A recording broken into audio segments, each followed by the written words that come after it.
करने के लिए आए हैं। अगर सरकार को समर्थन करने में इतराज़ है तो मुझे नोटिस भी थमाया गया है कि आप बिना बताया है। मैं 19 दिनों में पहले दे के आया, किसी ने मेरे को आज तक पूछा नहीं कि भाई आप बिना बताए आ नहीं सकते कोर्ट में। पर खैर फिर भी मैं कहूँगा कि ये जो बैकवर्ड समाज के साथ जो हमेशा भेदभाव बरता गया है, जो यूजीसी कानून है, इसमें 10 लोगों की कमेटियां बननी है और उसमें कहीं ऐसा नहीं लिखा गया कि सब SC/BC के लोग होंगे जो जनरल कैटेगरी के साथ भेदभाव करेंगे या किसी प्रकार की कोई एट्रोसिटी होगी।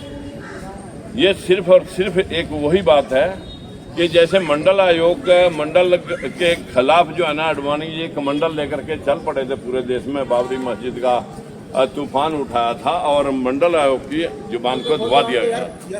ये भी वही बात है, जबकि इसमें कानून में जनरल कैटेगरी के लोगों की उपस्थिति मैक्सिमम होनी की रहनी, क्योंकि 2 प्रोफेसर लेने हैं, वो भी हमारे तो है नहीं प्रोफेसर, वो भी जनरल के ही होंगे। 2 स्टूडेंट लेने हैं, वो भी जाति वर्ग उसमें लिखा हुआ नहीं है। 2 सिविलियन लेने हैं, उनमें भी कोई जाति वर्ग का वर्णन नहीं है। एक महिला और विकलांग लेना, उनमें भी कोई जाति वर्ग का नाम नहीं है। इतना जरूर कहा गया है कि SC और BC के लोग इन कमेटियों में होने चाहिए। इसके अलावा जो है ना, कौन इनके खिलाफ एट्रोसिटी कर देगा, जिस बात को लेकर के ये बिल को घुमा रहे हैं, ये हमेशा से चालाक लोग आज सटे लेके बैठे हुए हैं। 19 मार्च को इसका आखिरी फैसला आना। देश के अंदर पूरा बैकवर्ड समाज आज सड़कों पे है। सभी यूनिवर्सिटियों के प्रोफेसर, लेक्चरर और जो स्टूडेंट हैं वो सब के सब सड़कों पे हैं। आज यहाँ हम भी 19वें जिले में ज्ञापन देने के लिए डीसी साहब के पास आए हैं, जबकि डीसी साहब तो ज्ञापन लेने आए भी नहीं हैं।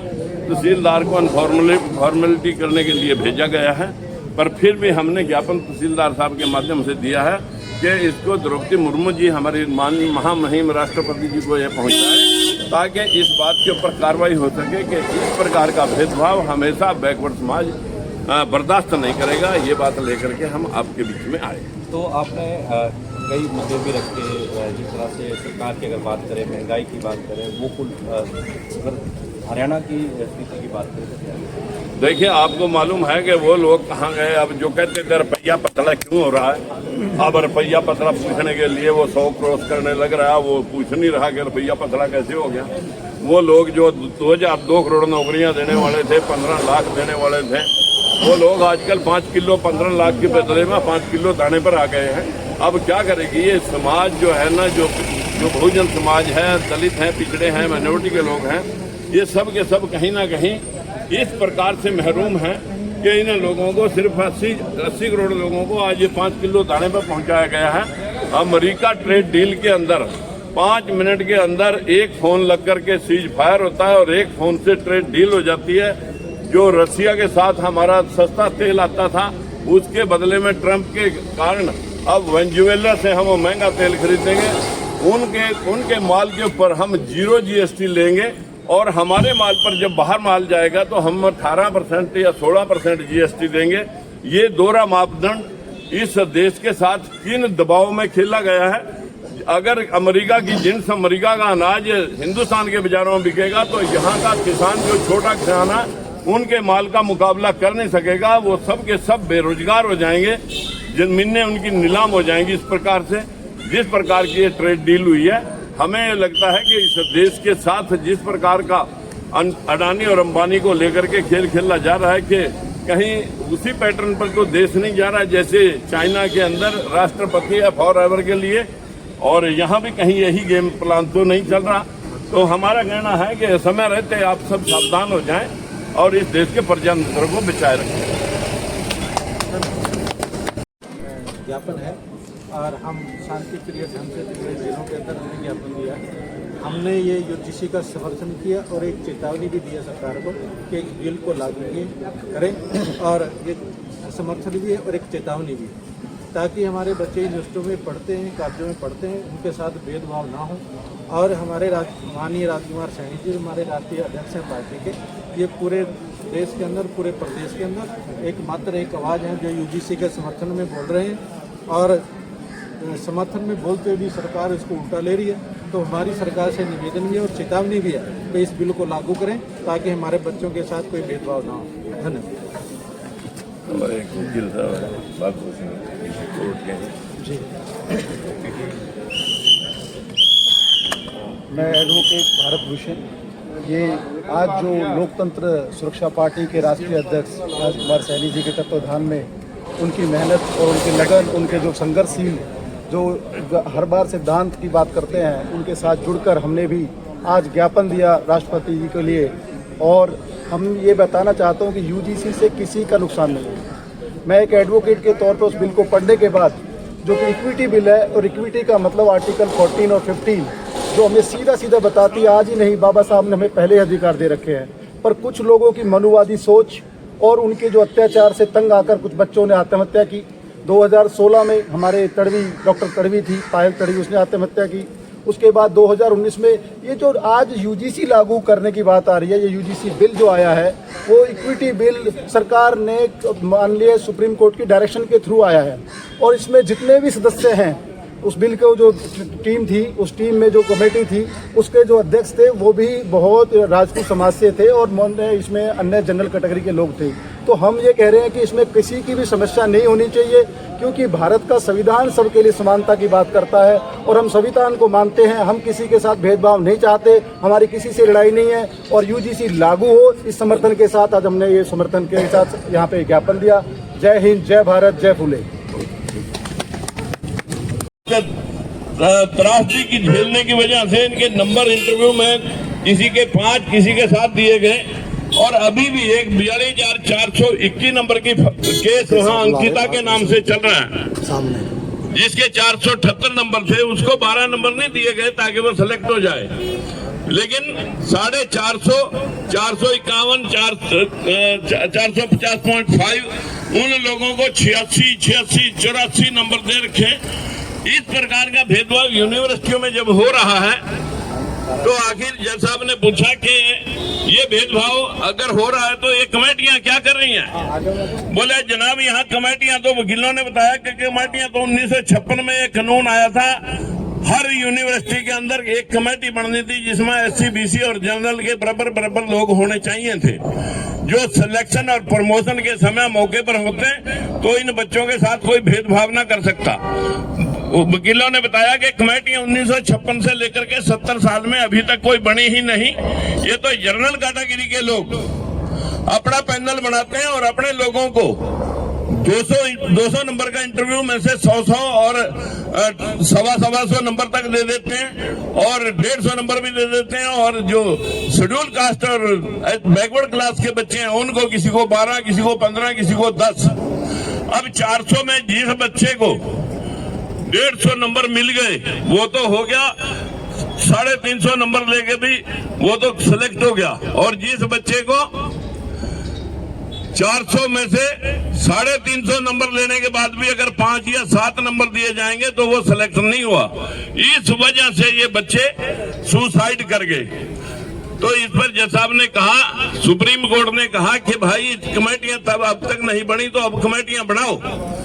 तो कमेटियां बनाने के लिए सरकार को डायरेक्शन दी गई और सरकार ये बिल लेकर के, कौन इस बिल को ड्राफ्ट करके लेके आए, वही जनरल कैटेगरी के लोग हैं, जिनमें बांसुरी स्वराज ब्राह्मण समाज से, संबित पात्रा ब्राह्मण समाज से, और इसी प्रकार से वैश्य समाज से रविशंकर प्रसाद जी, दिग्विजय जी कांग्रेस के, राजपूत समाज से लगभग 16 सांसद बीजेपी के, और इसी तरह जनरल कैटेगरी के लोग ही इस बिल को ड्राफ्ट करके लेके आए और सरकार ने मेजें थपथपा के यूजीसी कानून को पास किया और यूनिवर्सिटियों को और कॉलेजों को डायरेक्शन दी कि ये कमेटियां बढ़ाई जाएं। जैसे ही कमेटियां बनाने का ऐलान हुआ, जनरल कैटेगरी के लोग, वही मेजें थपथपाने वाले लोग, जिनमें निशिकांत दुबे वर्गे कहते हैं कि ये तो होना ही था, यानी इनका ये गेम प्लान था। और इस गेम प्लान में वही लोग जाके स्टे कराते हैं, एक दिन का प्रदर्शन दिखाते हैं। साथियों, मीडिया उनका वो एक दिन का प्रदर्शन इतना भव्य दिखा दिया मीडिया ने, जहां 50 लोग थे तो 500 लोग दिखा दिए गए। और एक दिन में दूसरे पक्ष को, बैकवर्ड शेड्यूल कास्ट के लोगों को सुने बिना ही और उसके ऊपर अंतरिम स्टे दे दिया गया, जिसकी सुनवाई 19 मार्च को होनी है। आप लोग अगर जिंदा हो तो जिंदा दिखने चाहिए थे, लेकिन आज शेड्यूल कास्ट के लोग तो सारी यूनिवर्सिटियों में, कॉलेजों के बच्चे भी, यूनिवर्सिटियों के प्रोफेसर भी और इलाहाबाद कोर्ट के वकील भी, वो तो सब प्रोटेस्ट में हैं। लेकिन हमारा यहाँ का बैकवर्ड समाज अभी आंखें बंद करके मुंह पर पट्टी बांध करके सोया हुआ है। और हमारे इस देश के अंदर 2000 एमएलए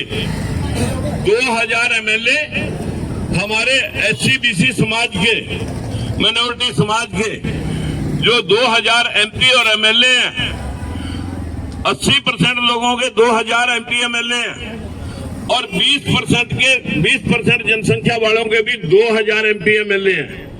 वो तो बोल रहे हैं 20% वालों के, लेकिन 80% वालों के 2000 MP और MLA इन भेड़ की खाल में छुपे हुए भेड़ियों को भी हमें समझना पड़ेगा, जो हमें लटुआ रहे हैं और आप लोग उनके पीछे भागते हो। ये हमें इंसाफ दिलाएंगे। आपके सामने सारे देश में थू थू हो रही है, पूरा देश आंदोलन ग्रस्त है, लेकिन आपका एक भी MLA, एक भी MP अगर इस बैकवर्ड क्लास में मजाल आ जाए, उसके मुंह से पट्टी उतर जाए और आपके समाज के सामाजिक न्याय के लिए एक शब्द बोल दे, ये लोग यूं नहीं बोलेंगे। क्योंकि सारी पार्टियां जनरल कैटेगरी के लोगों के हाथ में है। आज जो राहुल कहता था PMO में कितने बैकवर्ड के सेक्रेटरी हैं, आज राहुल भी नहीं बोल रहा। आज जो है ना अखिलेश भी नहीं बोल रहा। बहन जी तो समर्थन उनका कर रही है। अगर हम यही नौटंकी करेंगे 10% वोटों को देख करके और 85% वोटों का अनदेखा करेंगे, तो ये समाज को समझना पड़ेगा कि हमने नए नेतृत्व पैदा करने हैं, नए लोगों को आगे लाना है। इन भेड़ की खाल में भेड़ियों को छुपे हुए लोगों को बेनकाब करना है। मेरी आप सबों से हाथ जोड़ के विनती है, ये लड़ाई हक और अधिकार की है, ये राजनीतिक लड़ाई 2029 आएगा तब तक हम लोगों को जगाएंगे, इस बैकवर्ड समाज की नींद खोल लेंगे, प्रयास करेंगे कि ये लोग अपने हक और अधिकार, अपने बच्चों के साथ हो रहे भेदभाव को इसी तरह सुसाइड करने के ऊपर मजबूर नहीं करेंगे।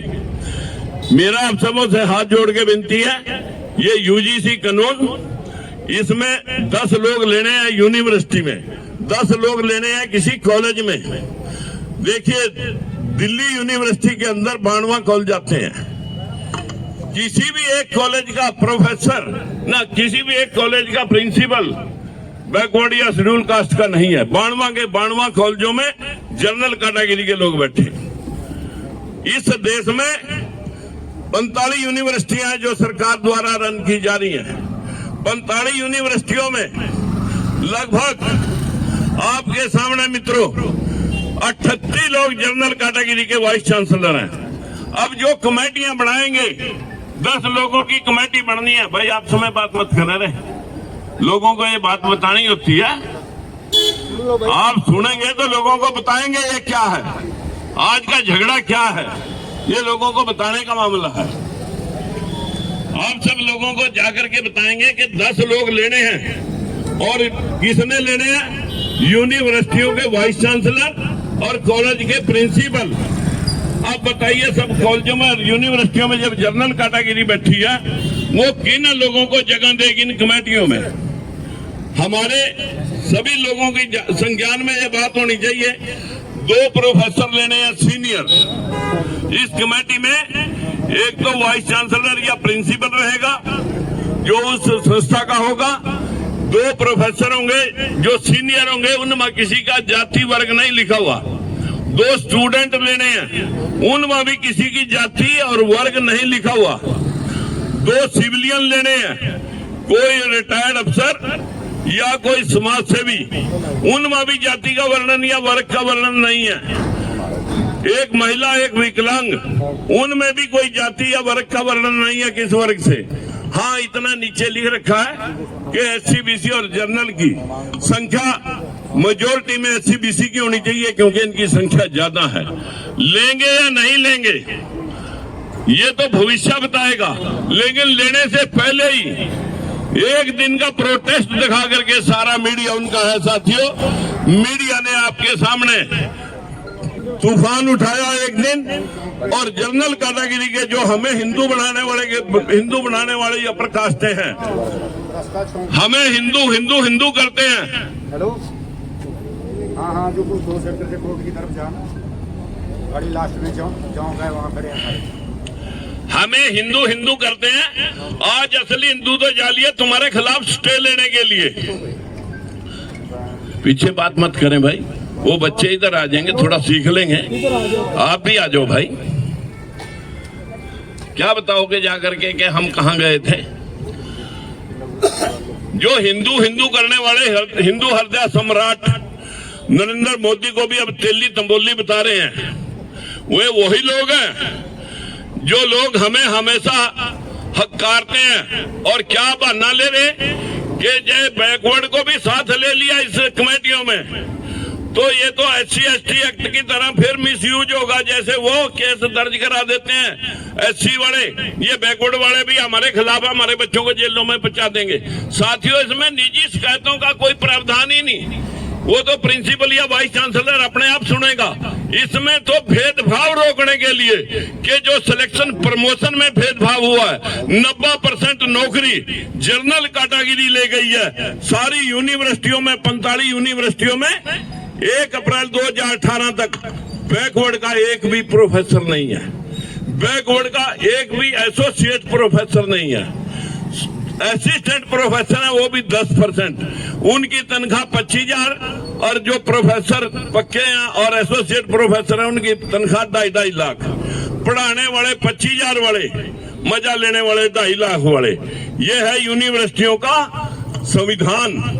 इस संविधान को कंट्रोल करने के लिए कमेटियां 1956 में बननी थी।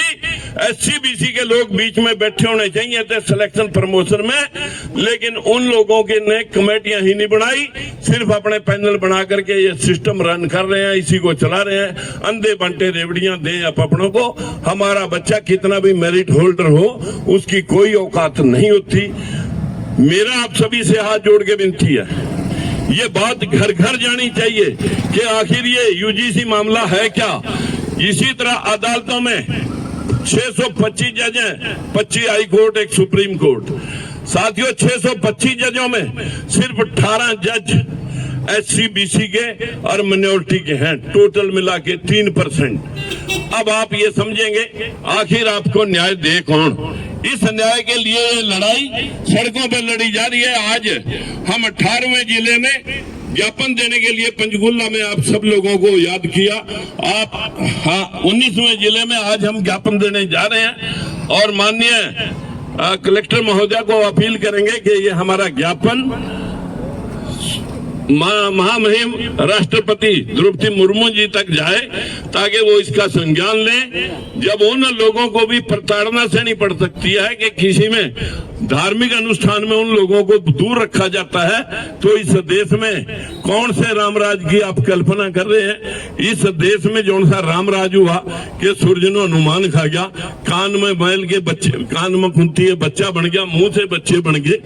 इस देश में आदमी गर्दन पर हाथी गर्दन लगी और उसने हाथी गर्दन पर लगाएगा। 5 मिनट में सबकी सेवा पूजा के लिए प्रथम बढ़ा दिया और 100 ग्राम के चूहे पर बिठा दिया। कभी हमने अपने दिमाग से काम लेने की जरूरत नहीं समझी कि 1-2.5 क्विंटल के सिर वाला आदमी 100 ग्राम के चूहे पर कैसे बैठ सका। हमने तो जो पढ़ा दिया, हम कह रहे हम पढ़े लिखे हो गए। साथियों, हम पढ़े लिखे नहीं, हम लिखे पढ़े लोग हैं। जो शास्त्र पुस्तकें उन्होंने तुम्हें लिख करके दे दी, वो पढ़ा दी, हमने वो पढ़ रखी है। हमने कभी आंख खोल करके नहीं देखा। आखिर हम 80% लोग वोटर होने के बाद तो आज 20% लोग आप पर राज कैसे कर रहे हैं। आज पूरे देश में 20% लोगों के MP MLA भी 2022 में और 80% वालों के भी इतने, और 80% वालों के जो MP MLA हैं वो मूक बधिर हैं। उनके मुंह पर पट्टियां लगी हुई हैं, वो तुम्हारा साथ कभी नहीं देंगे। जो उनसे वोट लेकर के तुम्हारे, उनसे टिकट लेकर के तुम्हारे वोट लेकर के उनको शक्ति देते हैं, वो तुम्हारे कभी ना हो सकते हैं। तुम्हें तो ये लीडरशिप, तुम्हें तो ये नेतृत्व खुद करने पड़ेंगे। तुम्हें मैदान में आना पड़ेगा। तुम्हारे में से जो बच्चे काबिल और जो बच्चे इस समाज के हमदर्द हैं, उन लोगों को हम आगे लाएंगे। इसी आशा के साथ मैं आज आपसे कहना चाहूंगा कि हम ये बैनर लेकर के, सारे तख्तियां लेकर के, कसम है आपको, कोई एक भी आदमी आगे पीछे रहे, कोर्ट का पूरा चक्कर लगाएंगे और फिर डीसी साहब को ये ज्ञापन सौंपेंगे। आपने 3 नारे पर जोर रखना, यूजीसी लागू करो वरना कुर्सी खाली करो, यूजीसी लागू करो वरना कुर्सी। ये भीख नहीं अधिकार है, ये भीख नहीं अधिकार है। मनुवादियों शर्म करो, मनुवादियों शर्म करो, ये 3 नारे आज आपने याद करके, जैसे ही हमारे राकेश जी अभी हम चाहेंगे कि 1 मिनट के लिए बालकिशन जी आप अंदर आए, 2 शब्द रखें जनता के सामने छोटा करके। आज बड़े दुख की बात है कि भारतवर्ष के अंदर हमारी SC BC की आबादी और मिनोरिटी की 85% है, लेकिन अभी MP साहब ने विस्तार से बात बताई, 85% लोगों का हक 15% लोगों ने मारा हुआ है। चाहे वो यूनिवर्सिटी में सिलेक्शन की बात हो, चाहे वो जजों की बात हो, कहीं भी किसी चीज की बात हो, चाहे राजनीति की हो, कहीं भी हक नहीं मिले, जिसके लिए आदरणीय राजकुमार साहब ने काफी समय से संघर्ष कर रखा है। काफी समय से हम इनके साथ हैं। तो इन्होंने सोनीपत में एक बात कही थी कि बैकवर्ड को, जो हमारी 52% आबादी है और शेड्यूल कास्ट के हमें हक नहीं मिल रहे, और बैकवर्ड का इस स्टेट का चीफ मिनिस्टर होना चाहिए। तो कुछ ही दिनों में इस मनुवादी सरकार ने, भारतीय जनता पार्टी ने नायब सैनी साहब को इस स्टेट का प्रधान बना दिया।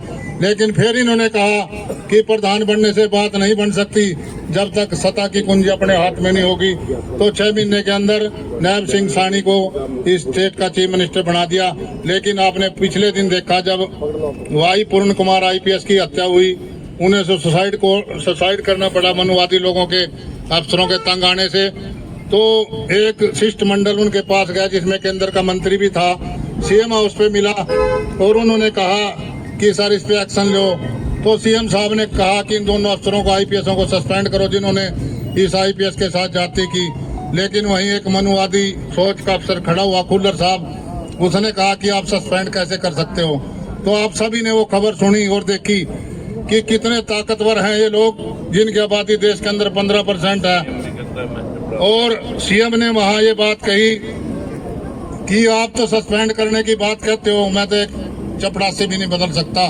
तो हमारे लोगों को ये बुलाने के लिए CM तक बना देते हैं। लेकिन हरियाणा में चलती किसकी है? वही मनुवादी सोच के लोग, RSS के लोग, खट्टर साहब की। सारे अफसर उनके कहने से काम करते हैं। तो इस सोच को बदलने के लिए आदरणीय राजकुमार सैनी जी, इनकी उम्र देखो, मेरा ख्याल 75 साल है, कैसे लगे हुए हैं। और बाबा साहब ने हमें संविधान में बराबरी का अधिकार दिया, हमारे अधिकार लिखे, जिसका हमने फायदा उठाया। लेकिन जिन लोगों ने फायदा उठाया वो कहीं भी संघर्ष करने के लिए तैयार नहीं है। और आपने पीछे देखा कि बैकवर्ड लोग इनके हिंदुत्व के बढ़ोए में आगे और सरकार आएगी, लेकिन अब पछता रहे हैं। तो आदरणीय सैनी साहब का हम सब ने साथ देना है। सैनी साहब दिन रात लगे हुए हैं। सवेरे 6 बजे फोन आ गया था कि भाई साहब पहुंचना है। तो हम चाहे कहीं भी काम कर रहे थे, लेकिन जब सैनी साहब की सोच को देखा कि हमारे हकों की बात ही सैनी साहब कर रहे हैं, केवल ना कांग्रेस कर रही है ना BJP कर रही है, कोई नहीं कर रहा, तो इनका हमने साथ देना है। और जो हमारे बच्चे, जैसे जयप्रकाश नारायण ने आंदोलन चलाया था छात्रों का, और इंदिरा गांधी को कैसे उन्होंने भगाया था, तो ऐसे ही जितने हमारे छात्र स्कूलों में, कॉलेजों में और यूनिवर्सिटियों में पढ़ रहे हैं, हमारी ड्यूटी बनती है कि इनको समझाया जाए। आप दिल्ली में देख रहे हैं, अभी सैनी साहब ने विस्तार से बताया कहाँ कहाँ आंदोलन चल रहे हैं। अगर हम अपने बच्चों को तैयार करेंगे तो इनका साथ देंगे तो पलटी मार सकते हैं। इन्हें बैकवर्ड और शेड्यूल कास्ट के लोग अपने हक ले सकते हैं। जब आप देश के हुक्मरान बनोगे, देश का प्रधानमंत्री बैकवर्ड समाज से बनेगा और देश को प्रधानमंत्री शेड्यूल कास्ट बनेगा और मिनोरिटी के लोगों को भी राज में हिस्सेदारी मिलेगी, तभी हमारा इसमें संसार में जीने का मेन जो मकसद हो पूरा होगा। इन्हीं शब्दों के साथ जय भीम, जय भारत, जय संविधान। अभी आपके सामने 2 मिनट के लिए भारत भूषण भारती जो ओके, तो अभी आपके सामने राजेश जी 2 मिनट के लिए आप अपने विचार रखें। राजेश पंचाल जी, पार्टी के अध्यक्ष। दूर दूर से आए सभी नौजवान साथियों, बुजुर्गों, आज हमारा 19वीं जिले में यह ज्ञापन है और जैसे सैनी साहब ने बताया कि हमारी हालात पूरे देश में और प्रदेश में क्या है। आज पूरे देश के अंदर ध्यान मार करके देखो, हमारे 80% समाज के जो एमएलए हैं 2000, वो आज उनके मुंह पर पट्टी बंधी हुई है। आज पूरे देश में प्रदेश में अगर कोई बोल रहा है तो राजकुमार सैनी बोल रहा है। आप देखो, कोई एमपी किसी की आवाज नहीं निकली। हमारे लोगों के साथ क्या होता है, जैसे ही कोई नौकरी में लगता है या कोई पढ़ता है बच्चा, सबसे पहले उससे जाति पूछी जाती है। जाति पूछ करके उसके साथ भेदभाव होता है। 1956 में कानून लागू होना था यूजीसी का, लेकिन 75 साल हो गए। आजादी के बाद भी यही हाल है हमारी। लेकिन एक आवाज है हमारे पास हरियाणा के अंदर, राजकुमार सैनी जी। राजकुमार सैनी जी पंच से लेकर के सरपंच, जिला परिषद, ब्लॉक समिति, एमएलए, हरियाणा सरकार में मंत्री और एमपी, इन्होंने पंच से लेकर के एमपी तक का सफर तय किया। इन्होंने देखा, इन्होंने भोगा ये भाई हर कदम पे हमारे लोगों के साथ ज्यादती है। जब एमएलए होता है, एमपी होता है, उन लोगों की, हमारे लोगों की कोई सुनवाई नहीं होती, ना ही उनको कोई नौकरी के लिए पूछा जाता। और वही बात है जैसे सैनी साहब कहा करते हैं, अंधा दे रेवड़ियां अपने अपने को दे। साथियों, ये बहुत समय हो गया है, आज मौका है हमारे पास इकट्ठा होकर के लड़ने का। आज पूरे देश में अगर एससी और बीसी समाज इकट्ठा होकर के लड़ेगा, ये कोई दुनिया की कोई ताकत नहीं की ये कानून लागू होगा। दोस्तों, यही नरेंद्र मोदी कभी तो ये हिंदू सम्राट था, लेकिन जैसे इन्होंने कानून लागू किया तो ये तेली बन गया।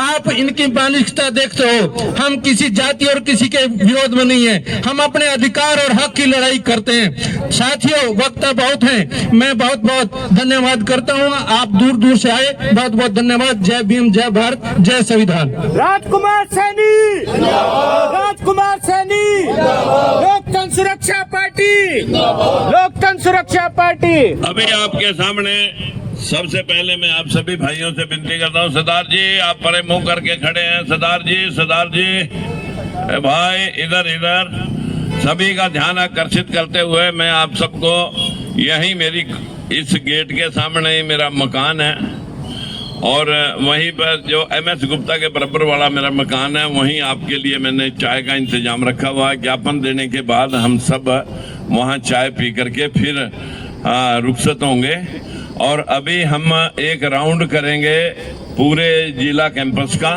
राउंड में कोई भी भाई पीछे ना रहे और अभी आपके सामने 2 मिनट के लिए बहुत ही ओजस्वी विचारों वाला हमारा एक मार्मिक कार्यकर्ता साधु राम पांचाल जी आपके सामने अपनी बात रखें।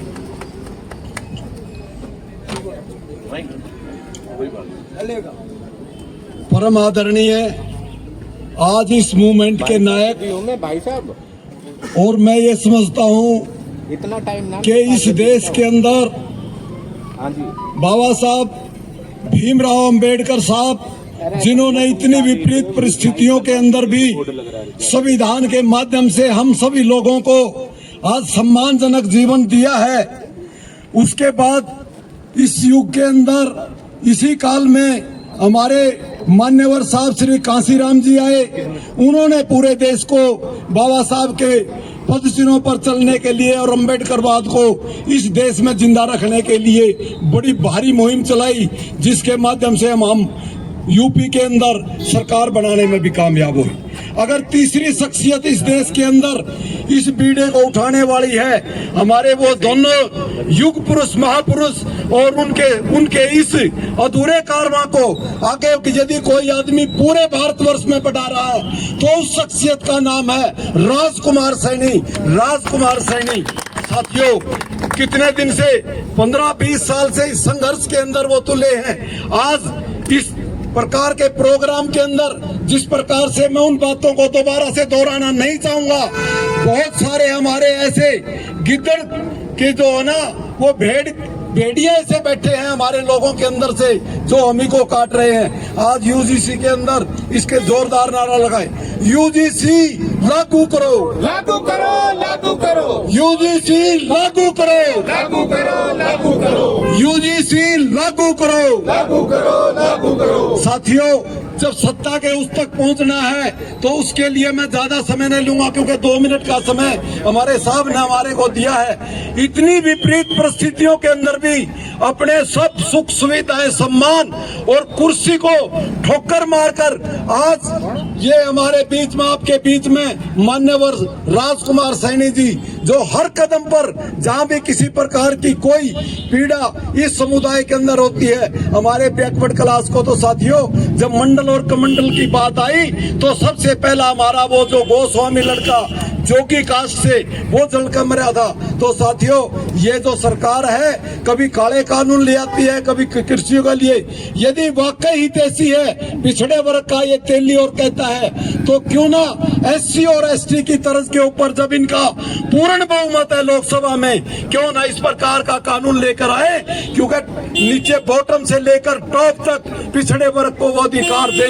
तो साथियों, मैं ये ज्यादा नहीं कहता हुआ एक बात जरूर कहूंगा साथियों, कि थक कर ना बैठ मुसाफिर, क्योंकि साहब हमारे साथ हैं, थक कर ना बैठ मुसाफिर वो मंजर भी आएगा, थक कर ना बैठ मुसाफिर वो मंजर भी आएगा, प्यासे के पास चलकर खुद समंदर भी आएगा।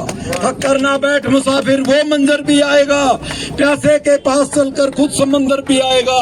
अगर होंगे हौसले बुलंद तो मिलेगी मंजिल, और सफर का मजा भी आएगा, सफर का मजा भी आएगा। और साथियों, आने लगे जब कठिनाइयां, आने लगे कठिनाइयां तो ये बात याद रखना, आने लगे जब कठिनाइयां तो ये बात याद रखना कि बिना संघर्ष के तक तो ताज नहीं मिलते, हर ढूंढ लेते हैं अंधेरों में भी अपनी मंजिल को, जुगनू किसी रोशनी के मोहताज नहीं होते, जुगनू की। इन्हीं बातों के साथ साथियों मैं अपनी वाणी को विराम दूंगा। जय भीम, जय भीम, जय जय भीम, जय जय भीम, जय भीम, जय भीम।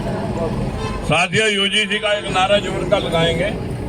जिनका भी ध्यान हो रहा परे बैठे हैं उनसे बुलाओ, और पीछे पीछे, अरे भाई उनको बुलाओ, इधर इधर एक नारा भाई, जब कोई भी आदमी आवाज, इन सारी खिड़कियों में आवाज जानी चाहिए, ये सारी खिड़कियों में आवाज जानी चाहिए। जो खिड़कियां, भाई आप भी नजदीक आ जाओ ना, आप आ जाओ, इतनी गर्मी नहीं है जितनी आप महसूस कर रहे हो, गर्मी तो अभी बहुत होनी है। एक नारा लगाऊंगा, यूजीसी लागू करो, आपने कहना वरना कुर्सी खाली करो। यूजीसी लागू करो, वरना कुर्सी खाली करो। यूजीसी लागू करो, वरना कुर्सी खाली करो। ये भीख नहीं अधिकार है। आप सब साथियों से देखिए, इस भेदभाव के खिलाफ बंसीलाल छोड़ा, ओम प्रकाश चौटाला छोड़ा, भजन लाल छोड़ा, और बीजेपी में कुर्सी MP 8 महीने बाद छोड़ी। ये भेदभाव हम अपने बाप के साथ, जब भेदभाव अपना बाप भी करता है, अगर 2 खूंट एक बेटे को कम दे देते हैं, उसका भी गला पकड़ लेते हैं, तो क्या तुम्हारी इतनी जमीर कमजोर हो चुकी है कि बाप का तो गला पकड़ लें?